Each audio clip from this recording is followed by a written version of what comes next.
त्यसोलाई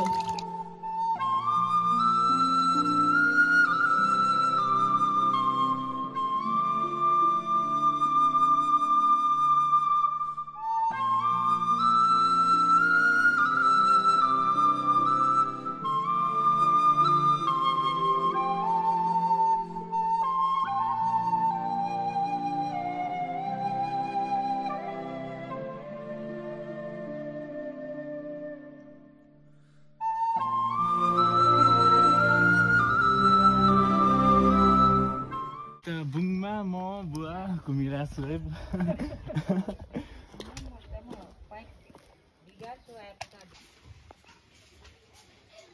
Hilari memorial museum and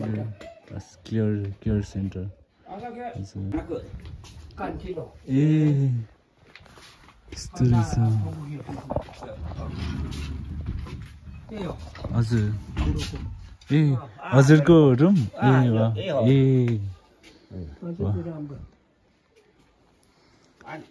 राम्रो रहेछ Ya, masih usah tu mana? Dokter sih, itu mana?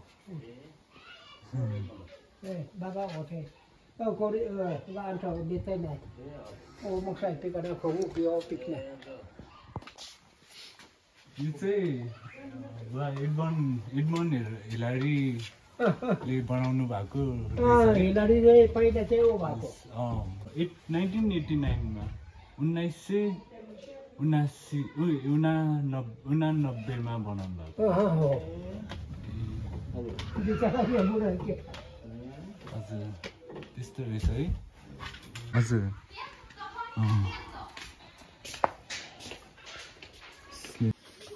हामी चाहिँ एडमन्ड हिलारी सरले बनाउनु भएको sir Edmund Hillary memorial museum and elder care centre ए हजुर तपाईँ कति तपाईँ सगरमाथा चढ्नु भएको छ म गइनँ हजुर सगरमाथा चढ्ने धेरै हेभी हुनु पर्यो हजुर म आधा बैसी भइसकेँ ए हजुर ए तपाईँ त्यति बेला त पहिला त इन्डिया पनि जानुभएको थियो है तपाईँ इन्डिया त म त 15-16 वर्ष बसेको ए जो सानो चितिक्कको राम्रो बनाउनु भएछ है सोलरहरू सबै सुविधाहरू सुविधा ए राम्रो हजुर फेरि ठन्डा महिना आगो ताप्ने के पल्लो ए 1989 मा उहाँले है म आफू जन्मिनु भन्दा 10 वर्ष अगाडि बनाएर जानुभएको रहेछ यस्तो राम्रो बनाएर जानुभएको रहेछ त्यो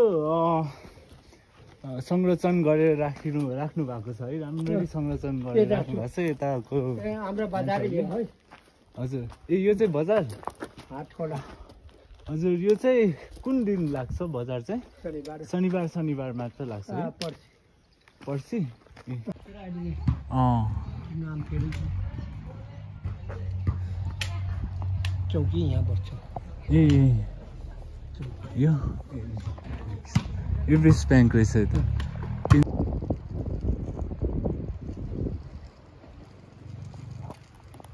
तल्लो खोला छ है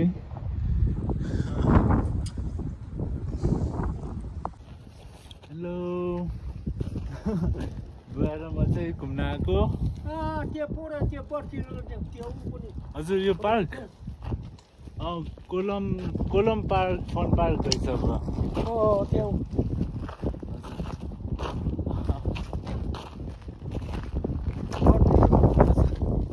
अघि हामी यहीँबाट आएको उता सोताङ हुँदै नेली हुँदै सोताङ हुँदै आएको बुङ पुग्यो आज पाँचौँ घरबाट हिँडेको चाहिँ 9 दिन भयो आज 9 दिनमा हामी बुङ पुग्यौँ यो चाहिँ बस्ने आराम गर्ने ठाउँ रहेछ इन्द्र हुने कुलुङ चक्रपथ उहाँले बनाउनु भएको होला सायद तर शान्त ठाउँ रमाइलो आनन्द लाग्छ मलाई यस्तो ठाउँमा बस्नुभयो 3 hours later. साह्रै पाटो थियो हजुर हेलो गाइज हामी अहिले गाउँ आइपुगिसक्यौँ है घुममा बुवा भेटिसकेँ बुवा सन्चै हुनुहुन्छ खाना पकाउँदैछौँ है भात पाकिसक्यो अब तरकारी पकाउँदैछौँ गाउँमा आएर खाना चाहिँ मजाको रुचिरहेको छ है घरमा खानै नखाने म है यता आएर मजाले खाना रुचिरहेको छ आलु आगोमा पोलेको आलु है मिठो छ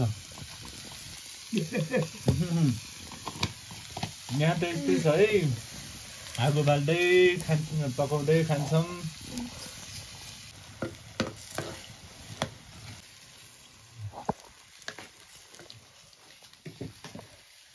के खाएको श्रीगेश यहाँको लोकल सोलुको लोकल आलु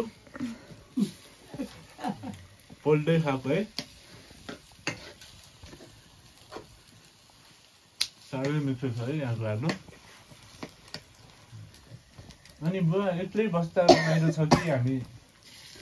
सबै सँगै हुँदा रमाइलो छ हजुर सबै बस्दा रमाइलो नि एक्लै त म त बिहान खान्छु यति बेला सुतिहाल्छु ए को बोल्ने होस् न हामी भएन भने त बुवा एक्लै बसिराख्नु भएको थियो है यता हेलो फ्रेन्ड्स यताको चिन्ता चाहिँ यस्तो छ है बाँसले बनेको छ है चिटिक्क परेको राम्रो छ है यो हाम्रो किचन चाहिँ यस्तै छ है ल रमाइलो छ है आगो बाल्दै अब भोलि चाहिँ अब हाम्रो मासु पोल्ने कार्यक्रम छ है प्लान छ आगोमा अब मासु पोल्दै खाँदै अब रमाइलो गर्छौँ बुवासँग है